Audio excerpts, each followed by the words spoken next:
Welcome back to our channel अपने school. Urdu Bal Bharati तीसरी जमात। प्यारे बच्चों, आज हम पढ़ेंगे सबक नंबर 10 लोमड़ी और कछुआ।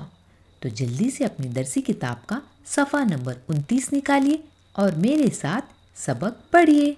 तो चले शुरू करते हैं। अगर आपको आज का वीडियो पसंद आए तो प्लीज़ वीडियो को लाइक, शेयर और चैनल को सब्सक्राइब ज़रूर करें और हाँ, बेल आइकन को ऑन करना ना भूलें ताकि हमारे आने वाले वीडियो की नोटिफिकेशन सबसे पहले आप तक पहुँचे। सबक नंबर 10 लोमड़ी और कछुआ। किसी जंगल में एक तालाब था। तालाब में खूब सारी मछलियाँ और मेंढक मिलजुल कर रहते थे। उन मछलियों और मेंढकों के साथ एक बड़ा सा काला कछुआ भी रहता था। उस कछुए की दोस्ती एक लोमड़ी से हो गई थी। लोमड़ी उसी तालाब के किनारे एक चट्टान के भट में रहा करती थी। कछुआ जब तालाब में तैरते तैरते उबता जाता तो किनारे पर आकर धूप में पड़ा रहता। लोमड़ी भी वहां आ जाती। दोनों दोस्त जंगल के दूसरे जानवरों, फलों, फूलों और परिंदों की बातें करते। एक दिन दोनों तालाब के किनारे इधर उधर की बातें कर रहे थे कि उन्होंने शेर की दहाड़ सुनी। अरे भागो भागो, लोमड़ी चिल्लाई, शेर आया, शेर आया। बच्चों, तुम जानते हो कि कछुआ धीरे धीरे चलने वाला जानवर है। उसकी पीठ पर पत्थर की तरह सख्त खौल होता है जो उसकी हिफाजत करता है। उसने जब लोमड़ी की आवाज़ सुनी और उसे भागते हुए देखा तो घबरा गया। उसने देखा कि मैं तो तालाब से बहुत दूर आ गया हूँ, अब दौड़कर तालाब तक नहीं जा सकता।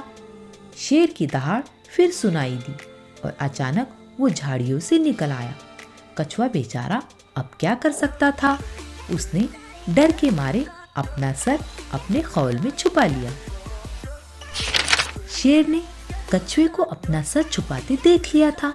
उसने गुर्रा कर छलांग लगाई और कछुए को दांतों से जकड़ लिया। ये सारा तमाशा लोमड़ी अपने भट के सुराग से देख रही थी। अरे बेचारा कछुआ, वो बड़बड़ाई।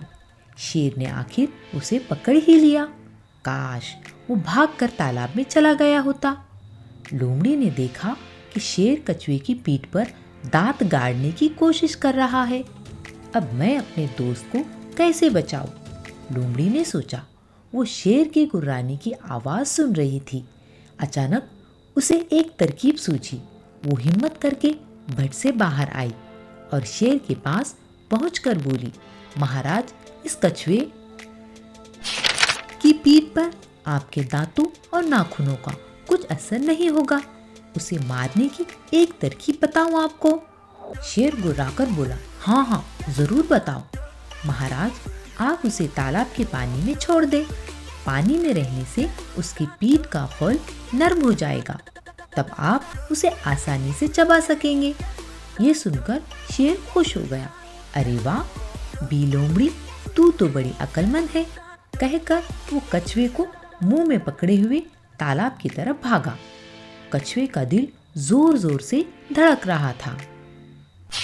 तालाब के पास पहुंचकर शेर ने कछुए को दूर पानी में उछाल दिया। कछुए को और क्या चाहिए था। शेर ने खुद उसे तालाब में डाल दिया था। वो तैरकर बहुत गहराई में एक चट्टान के नीचे जा छुपा। अब शेर कछुए को पकड़ नहीं सकता था।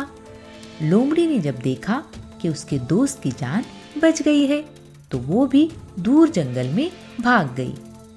तो देखा प्यारे बच्चों, लोमड़ी ने किस तरह से अपनी अकल का इस्तेमाल करके अपने दोस्त कछुए की जान बचाई।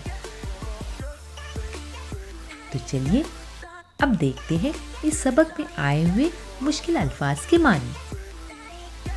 भट, भट के मानी होते हैं छोटा सा गार और तरकीब, तरकीब के मानी होते हैं तरीका। अच्छा प्यारे बच्चों, अब आप इस सबक को पढ़िए और मुझे इजाज़त दीजिए। अगले वीडियो में हम देखेंगे इस सबक के सवाल जवाब। तब तक के लिए अल्लाह हाफिज़।